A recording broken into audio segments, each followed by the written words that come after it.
¿Mito? ¿Leyenda? ¿Alguien lo vio?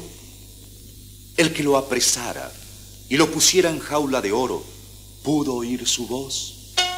Y el maravilloso canto, impregnado de sonoridades limpias y destacadas, que parece que copiaran expresivas a un himno luminoso y perenne, con las ansias y libertades incontenibles de volar a las altas cumbres, siempre más alto, más cerca del sol.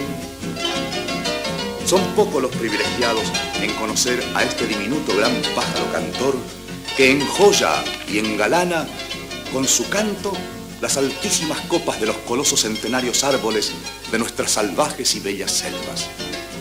Félix Pérez Cardoso recogió la agreste armonía de ese canto en un himno de alegría, de fe, de esperanza renovada, para volcarlo en el arpa, como una sencilla sinfonía de agudas y graves notas musicales que parecieran surgidas de la conjunción milagrosa de Dios y la naturaleza en su expresión telúrica más purísima.